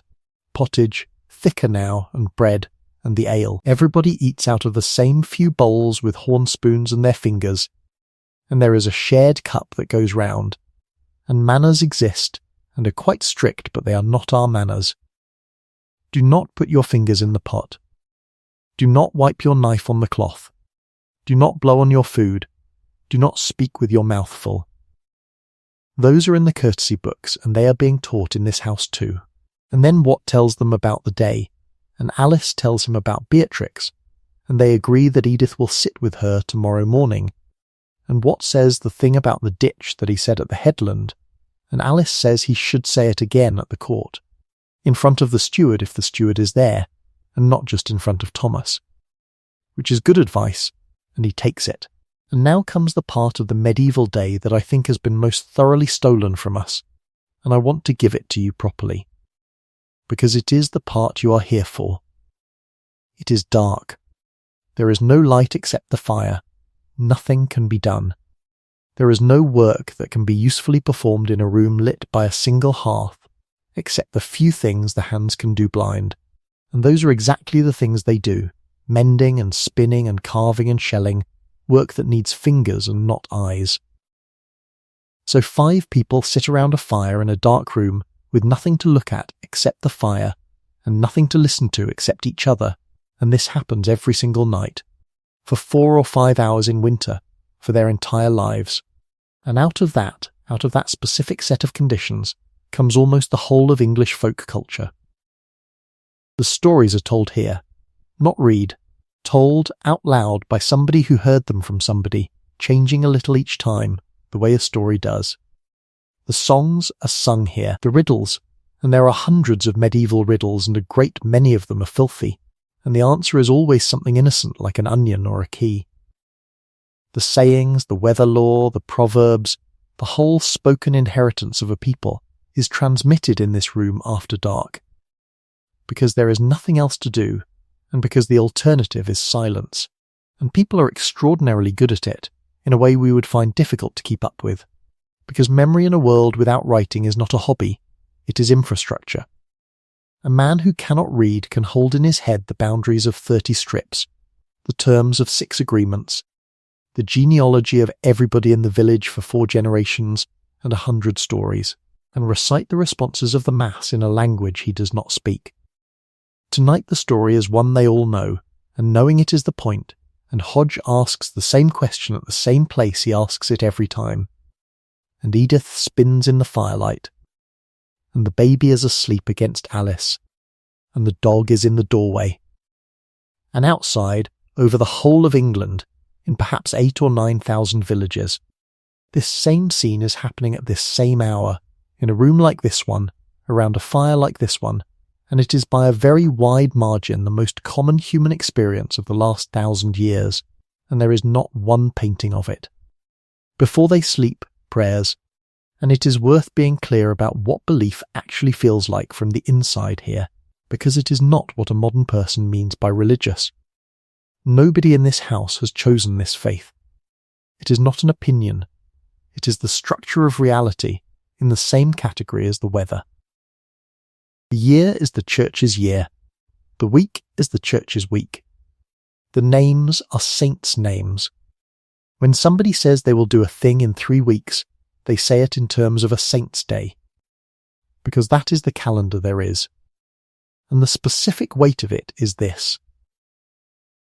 Every person in Wickley believes entirely that they will be conscious after they die, and that what happens next depends on how they behaved, and that the interval will be long and painful and can be shortened by prayers said by the living. That is purgatory, and it is a young idea in 1320, only properly formalised in the last century, and it is the most emotionally powerful idea in Europe, because it means the dead are not gone, they are waiting, and they can be helped. Which is why people leave money for masses. Why they join guilds whose entire purpose is to guarantee that when a member dies the others will pray for them. Why the parish churches are getting bigger and better lit and more painted decade by decade, funded by ordinary people's pennies. It is not fear alone. It is a relationship with the dead that we have almost entirely lost. Alice's mother is dead. Alice prays for her every night, by name, and believes those prayers arrive somewhere and do something, and she is not doing it out of habit. She is doing it the way you would send money to somebody you love who is in difficulty. And running right alongside all that, without the slightest sense of contradiction, is the other thing. The horseshoe. The words said over the churn when the butter will not come. The belief that a particular stone by the crossroads should be touched. The stubborn conviction that certain days are unlucky for beginning work. The church officially disapproves of a good deal of this, and the church locally is Father Osbert, who ploughs his own strip and grew up here, and who is not going to make trouble over a charm said over a sick cow, and who has quite possibly said one himself. Then the fire is banked. The ash is raked over the embers, that small grey grave, one more time, the same motion Alice made this morning, the same one she will make tomorrow. The shutters are pulled to. The animals are quiet at the low end. The door is barred, not against thieves particularly, but against the wind and the dog and habit. And 5 people lie down in one bed in one room in the dark, at what we would call about 8 o'clock in the evening, and go to sleep. And so we come round the circle to where we started, to the middle of the night, and to the first sleep ending and the watch beginning, and the dark that has nothing in it. Except that tonight, in the watch, they do not talk about grain.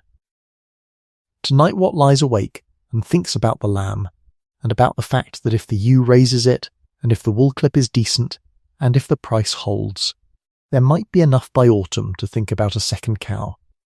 And Alice lies awake beside him, and thinks about Beatrix's chest, and about whether she should go down again before dawn, and about Edith, and about the fact that in 3 or 4 years there will be a conversation about Edith and a young man and a Merchant fine, and about how much that fine is likely to be, and where it is going to come from.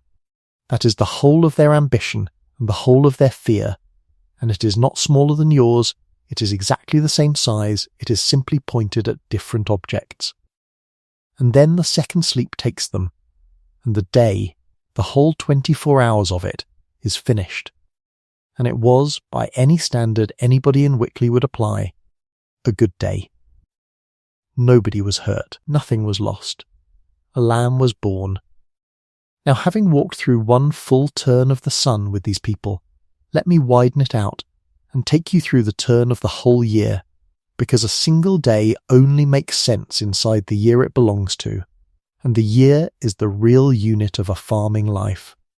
And I am going to do this slowly, and you may very well not reach the end of it, and that is entirely as intended. Spring, where we are now, is the anxious season. The stores are low, and the work is heavy, and the 2 facts are pulling against each other, because this is the point in the calendar where a man must do the hardest physical labour of the year on the smallest amount of food. The spring corn goes in, barley and oats and peas and beans, broadcast by hand from a seed lip slung at the hip, a sweep of the arm and a step and a sweep, and the sowing walk is a rhythm that every farming culture on earth invented separately. Behind the sower come the harrows to cover the seed, And behind the harrows always, without exception, come the birds. And behind the birds come the children with clappers and stones. And being a bird scarer is one of the first real jobs a child is given. And it is cold and long and boring, and it is the reason a great many people in this century learned to whistle properly. Then the lambing finishes, and the calves come, and the milk begins in earnest, and everything changes in the kitchen almost overnight, because suddenly there is milk, and milk means butter and cheese means winter, and so the whole of spring's abundance is immediately turned into storage. Nothing is enjoyed at the moment of its arrival. Everything is put away. Then April and May, and the hungriest weeks are behind, and the green is up, and the hedges and banks give the first fresh food anybody has eaten since October. Nettles and nettle pottage is a real and genuinely good thing when the nettles are young. Dandelion, sorrel, wild garlic in the wood, and its smell coming up out of the ground in a great sheet, which every person here associates with relief. And in May, the one great communal exhalation of the year, which is May Day, and the season of games and ales, when the village puts on its own festivities, and the parish holds a church ale, which is a fundraiser where the churchwardens brew a great quantity, and everyone buys it, and the money mends the roof. There is dancing. There is archery, which is compulsory in law and popular anyway. There is football, which is not a game as you know it. It is a running battle between two ends of a parish over a leather ball with almost no rules, and men are regularly hurt and occasionally killed, and it is banned repeatedly by kings who want the young men practicing with bows instead. And the bans are ignored with tremendous consistency for 400 years. And then June, and the hay. Hay is the first of the two crises. The meadow along the stream is the most valuable ground in the parish, because hay is what keeps the animals alive through the winter, and no hay means the animals are killed in November instead, and animals killed in November are not there to plough in March. So the hay must be cut at exactly the right moment, and it must be dried. And drying is the whole problem, because this is England. Cut too early and you lose bulk. Cut too late and it goes woody. Cut and then have 3 days of rain, and it moulds where it lies, and the year begins to fail. So the entire village stands in the lane and looks at the sky, and the older men are consulted, and somebody says it, and once it is said, everybody moves at once. Scythes in a line working across the meadow in a staggered rank, and the sound of a dozen scythes in wet grass at 5 a.m. is one of those sounds that is simply gone from the world now. Then the turning and the shaking out, and the raking and the building of the ricks, and every hand in the parish is in that meadow, including the 8-year-olds, including the old woman who can no longer bend, who sits at the edge and minds the babies so that their mothers can work. And this is boon work. So the Lord's meadow comes first, and the Lord provides food. And there is bread and cheese and meat and a great deal of ale, and by the end of a hayday there is a kind of exhausted hilarity in a field full of people that they will remember all winter. Then July, and a curious lull. The last one, when the corn is standing and there is nothing to do but weed, and wait and watch it change colour. And this is when the church holds its feasts, and when marriages tend to happen, and when people travel a little to a fair, to a shrine. Because a pilgrimage, even a small one to a local saint 2 counties off, is very nearly the only holiday a person of this class will ever take, and it is a genuine holiday, with the walking and the company and the stories on the road, and Chaucer will notice that in about 60 years and get a whole book out of it. And then August, and the harvest, and everything stops. If there is one thing to understand about the shape of a medieval life, it is what the harvest does to it. For 3 or 4 weeks, nothing else exists. The courts do not sit, or sit only for what cannot wait. Travel stops. Disputes are suspended. Every able body in the parish, and this genuinely means everybody, women, children, the elderly, the priest, the smith, the miller's wife, is out in the corn from first light.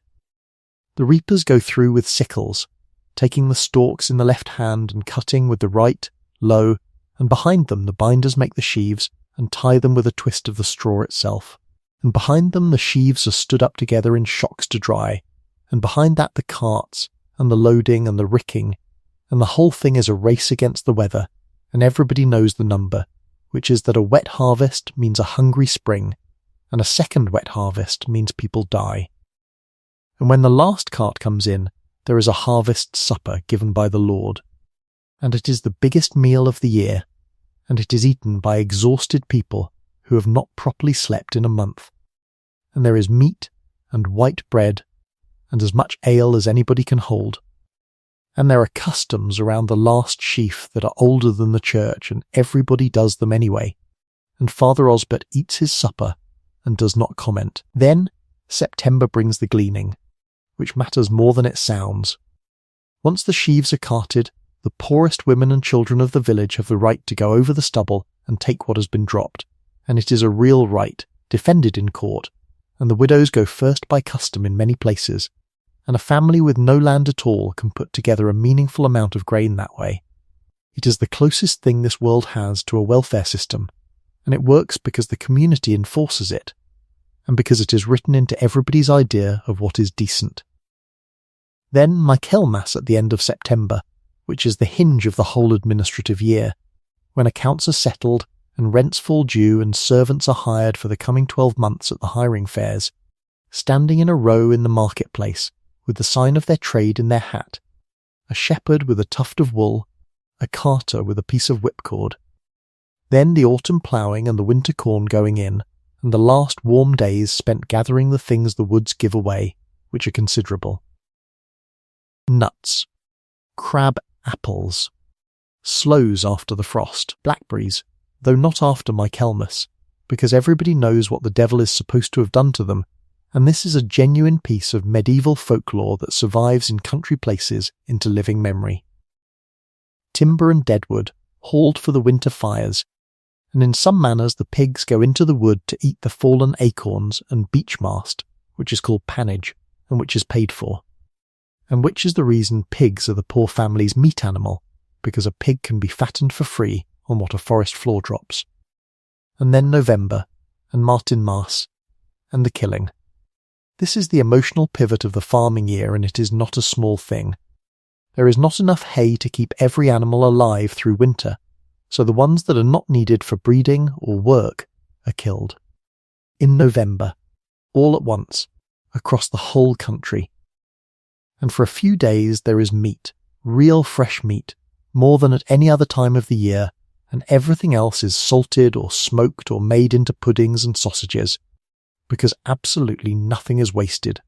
Not the blood, not the fat, not the bladder, not the bristles. The salt that has been hoarded all year is spent now. The hams go up into the smoke, where they will hang above the fire for months, shrinking, being looked at, being counted. And there is a feast, and then there is the long dark. Winter is the quiet season, and it is the dangerous one. There is not much field work. There is threshing in the barn, which is the great winter labour, flailing the grain out of the straw on the threshing floor, with the great doors open at both ends, so the draught carries the chaff away, and that is where the word winnow comes from. And threshing is what a man does on a wet January day, for hours in a cold barn with his breath in the air. There is hedging and ditching, there is mending everything, and this is the season for the making of things, when the tools are repaired, and the baskets woven, and the ropes twisted, and the shoes patched. And there are the long evenings, 4 or 5 hours of them, in the smoky orange room. And then Christmas, 12 days of it, and no work owed on many manors, and in the great hall the Lord, if he is here, is expected by custom to feed his tenants, and there are records of exactly what was owed and what was served, and of tenants bringing their own firewood and their own plate, and being entitled to a loaf and a dish and as much ale as they could drink. And one manor where a tenant was owed his dinner on condition he brought a log big enough to burn all day. There are boys made bishops for a day, and there is misrule and inversions and general noise in the darkest fortnight of the year, which is what humans everywhere have always done in the darkest fortnight of the year. And then January, and Plough Monday, when the ploughs are dragged around the village and blessed. and the year starts again. But I have made that sound tidier than it is, and I owe you the other half. Because if you were standing in that field in 1320, the shadow over all of it would not be war or lords or plague. It would be the memory of 5 years ago, because in 1315 it began to rain.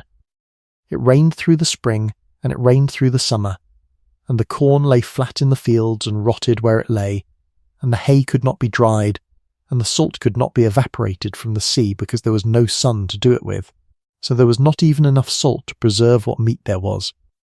And then it happened again in 1316, and again in large parts of the country in 1317.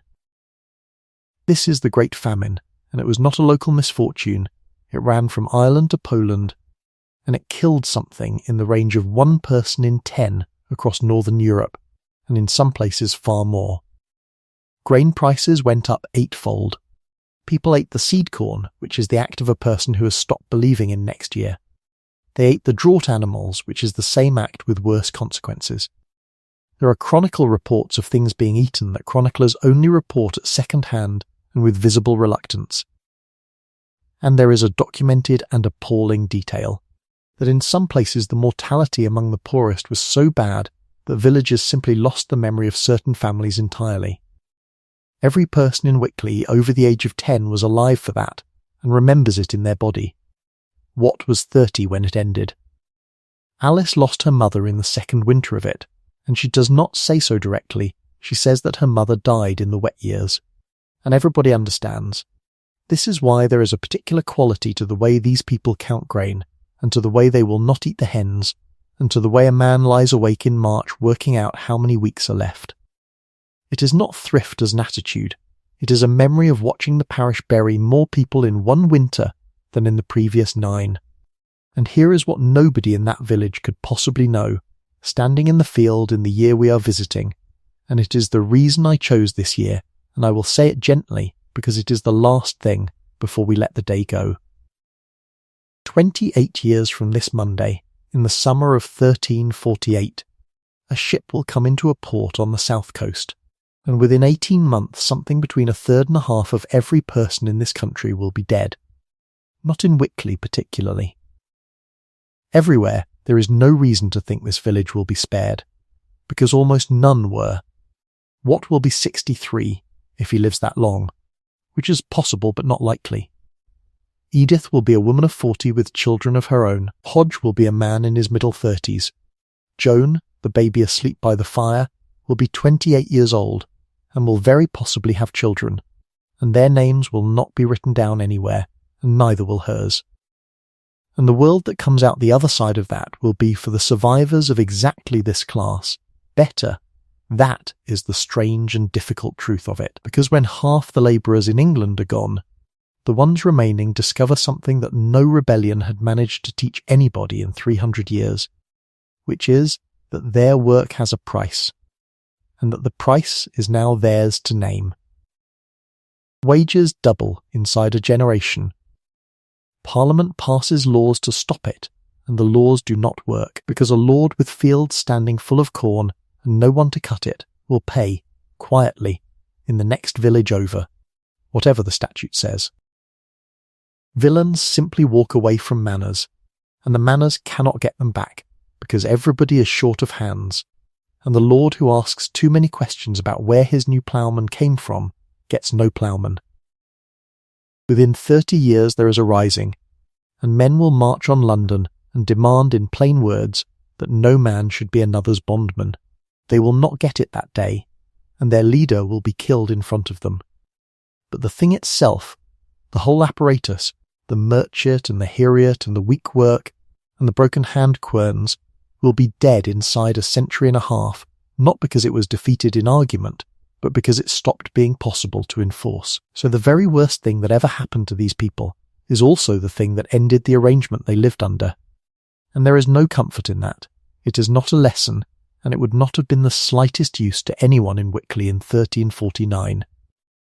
It is just what happened, and I mention it only because it means that when you look at Watt, standing in the mud behind 8 oxen on an ordinary Monday thinking about a ditch, you are looking at very nearly the last generation of English people who will live like this, without any real prospect of it changing.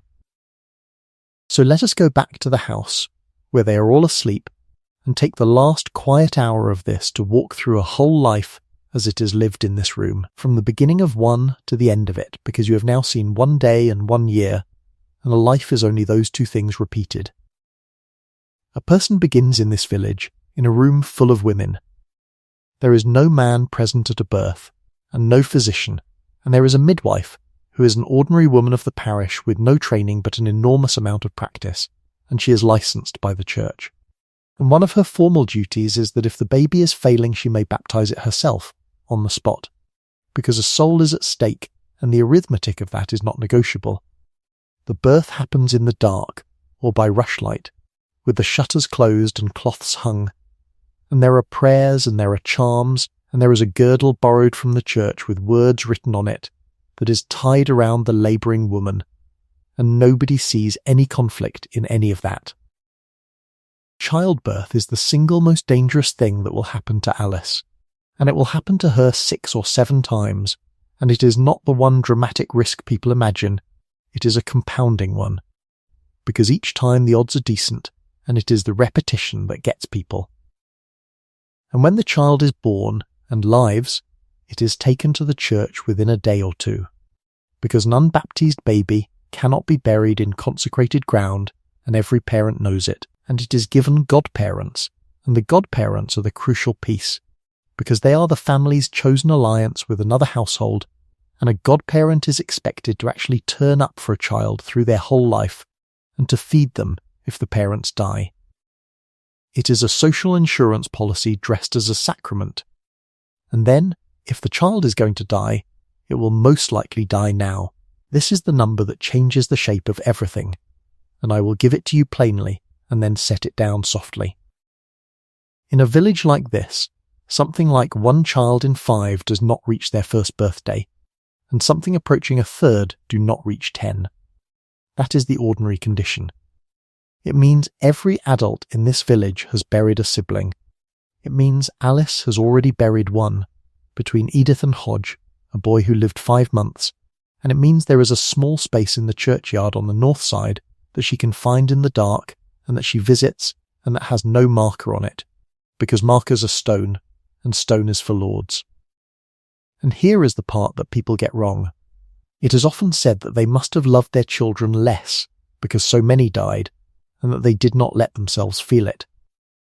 Everything we actually have says the opposite. The wills, the coroner's rolls, the miracle collections, where parents carried dead and dying children 20 and 30 miles to a shrine, the wording of the prayers, the way a mother is recorded as being found insensible with grief. They were not hardened. They were simply required to carry on, immediately, because there was a harvest, and there were other children, and the cow still had to be milked at dawn on the day after a funeral. What looks like acceptance from 700 years away is mostly just people getting up in the morning because there was nobody else to do it. If a child lives, they work, from 5 or 6, and by 12 they are doing most of what an adult does at a smaller scale. And then, in a great many families, something happens that surprises people who imagine medieval life as a family sealed in one house forever. The children leave, not to marry, but to work. It is extremely common in England for young people to go into service in their teens, to another household in the village or the next one, as a servant in husbandry, hired at Michaelmas for a year at a time for their keep and a small wage, and to do that for perhaps 10 years, moving on every year or 2. It is how a young man accumulates a little money, and a young woman accumulates a dowry, and both of them learn a wider trade than their parents could teach them. And it is why the English marry late. This is one of the genuinely distinctive things about this corner of Europe, and it holds for centuries. Not child brides, not 12-year-olds. In practice, in this class, a woman marries in her early or middle 20s, and a man at a similar age or a little older, because you cannot marry until you have a holding to marry onto, and holdings become free when somebody dies or gives up, so marriage waits for land. And when it comes, the law of it is remarkable and modern in one specific respect. The Church's position, and it is firm, is that what makes a marriage is consent. The free consent of both parties, spoken in the present tense, not the parents' agreement, not the priest, not the ceremony. Two people saying I take you, and meaning it now, and that is a valid marriage. And the courts had to spend 3 centuries dealing with the consequences of that rule, which is why the church court rolls are full of cases about a promise made between 2 people leaning on a gate with 1 witness who is now conveniently forgotten. In practice, of course, the families arrange things, and the Lord takes his fine, and there is enormous pressure. And a girl in a small village has perhaps a dozen realistic possibilities in her whole life. But the principle sits there in the law like a stone, and people did use it, and daughters did marry against their fathers, and won. The wedding itself happens at the church door, not inside it. That is where the vows are said, out in the open in front of everyone, and then they go in for the mass. There is a ring, there is a feast at the couple's expense, and everybody comes, and it is called a bride ale, and that word has come down to use slightly worn as bridal. Then 2 people set up in a house like this one, and begin the day we have just walked through, and do it about 12,000 times. And then they get old, which in this village means past 50, and it is not the picture people carry either.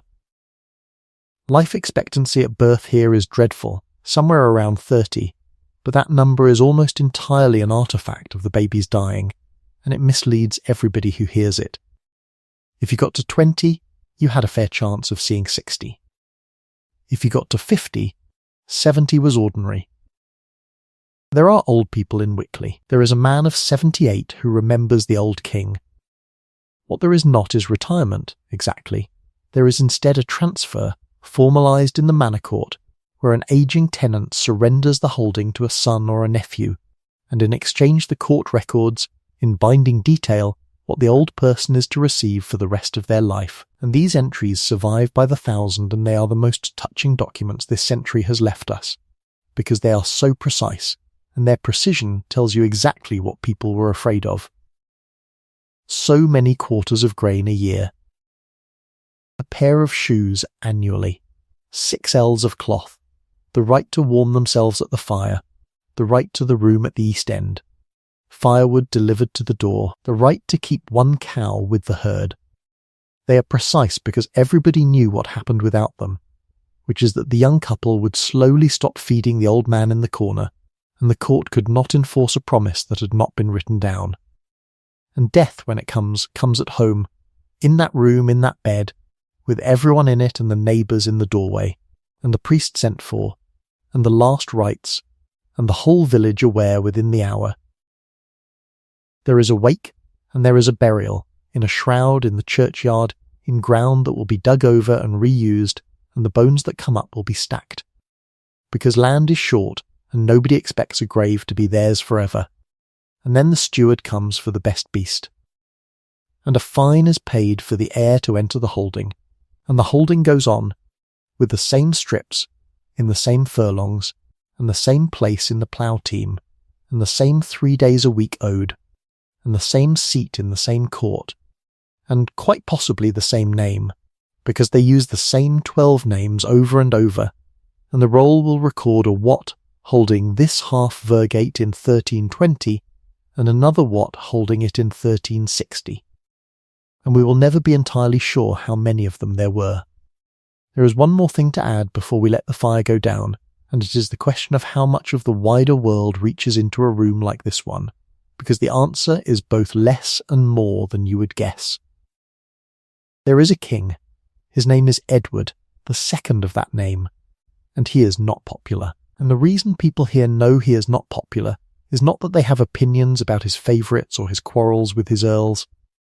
It is that there is a war with the Scots that has been going badly for years, and a war has a way of arriving in a village even when the village is 200 miles from any fighting. It arrives in 3 forms. The first is tax, granted by Parliament and assessed on movable goods, and an assessor comes and looks at a household's animals and stores and puts a value on them, and there is an art to being poor on the day the assessor comes that every village in England perfected within about 1 generation. The second is purveyance, which is the crown's right to buy provisions for the army at its own price, and very often on credit that is never actually settled, so that a man can have his grain and his cart and his ox taken in the king's name, and be handed a tally for it, and never see a penny. And this is one of the great standing grievances of the age, and it comes up in Parliament again and again. And the third is men. Commissioners come to raise foot soldiers and archers from the shires, and a village must find its share, and the men who go are usually the young ones with the least land to lose, and some of them come back with money and stories and a limp, and some of them do not come back, and no one is ever told what happened. Wickley sent 2 men north 8 years ago. 1 returned. So the outside world is not a rumour here. It is a hand that reaches in every few years and takes an ox. Or a son. Beyond that, what these people know of anywhere else is thin and strange and mostly religious. They know that there is a holy land, and that it is lost. They know there is a pope, and that he is not in Rome at the moment, which is spoken about with mild confusion. They believe, because it is what they have been told and there is no way to check it, a whole geography of marvels that lies beyond the last place any of them has been, and it is worth saying that this is not stupidity. It is simply what happens to information that has travelled 400 miles by mouth. And the road that all of it travels on is the alehouse. Because there is an alehouse in Wychley, in the sense that there is always some house with a bush over the door and a bench, and on a Sunday afternoon and on feast days the men of the village are in it, and so are a fair number of the women, and it is the one place that is neither church nor field nor home. It is where the bargains are struck, and the gossip is refined, and the quarrels start. It is where a pedlar coming through with needles and thread and ribbon and a rumour from Coventry will be bought a drink for the rumour. It is where dice come out, and gambling is constant and constantly condemned, and where the games are played, tables and mirrors and shove-groat and games of forfeit, and where a man will occasionally be persuaded to sing, and where the fights that end up in the manor court almost always begin. 2/3 of the assaults in a court roll happen after dark on a feast day, and any bartender alive could have told you that. So the entertainment of this life, and there is entertainment, is made almost entirely by the people who consume it. They sing, and everybody sings, and the singing is unaccompanied and in parts, and better than you are imagining. They dance in rings and lines on the green to a pipe and a drum played by whoever in the parish can play. They wrestle, and the wrestling has rules and champions, and a village is proud of its man. They shoot at the butts on a Sunday because the law says they must. They tell riddles. They watch, once or twice a year if they are lucky and near a town, an actual play, put on by the guilds, on carts, in the street, telling the whole story of the world from the creation to the last judgment over the course of a day, with real machinery and real fire and a devil who gets all the best lines. And they gather, every single week without exception, in one building, all 140 of them, and stand together in the same room, and that hour is the social spine of the entire community. And the fact that most of it is in a language they do not understand does not diminish it in the slightest, because they are not there for the words. They are there to see who is standing where and who is not there, and whose daughter is wearing something new, and to be, for an hour, one thing instead of 30 households. And that is the whole world of a person in this village, 1 square mile understood completely, 1 parish of faces known utterly, 1 market town on the horizon, 1 great grey building with a painted wall, 1 king who is a rumour that occasionally takes an ox, and beyond that, nothing but stories. It sounds unbearably small from here, and I think the honest thing to say is that it was small, and that a person born clever and curious into that room, and plenty were, would have felt the walls of it, and had absolutely no way through them unless the church took them in and taught them Latin. But it is also true that a person in that village was never unknown, never anonymous, never uncertain of their place or of who would come if they shouted. And those 2 things, the smallness and the belonging, are not separable. They are the same fact, seen from the two different sides. And that is what life was really like, on one Monday, in one village, in the middle of March in the year 1320. Not the version with the banners and the tournaments and the sword in the stone. This one. A cow knocking a horn against a partition in the dark, a woman kneeling to blow on an ember, 15 acres in 30 pieces, bread with grit in it, 3 days a week owed to a man who is not there, a ditch that needs scouring, and the courage it takes to say so out loud in front of your neighbours. A lamb, alive, in the corner of the yard at the end of the day. If you want one thing to hold on to as you go down into sleep, let it be this. Almost nothing that any of those 5 people did today will ever be written anywhere. There is no diary, there is no letter. Watt cannot write, and neither can Alice, and neither will any of their children. The only reason we know that people like them existed at all is that a clerk wrote down their finds in Latin, and that we have dug up their floors, and their pots, and their bones, and read the wear in them, and yet the whole of the country they lived in was resting on top of them.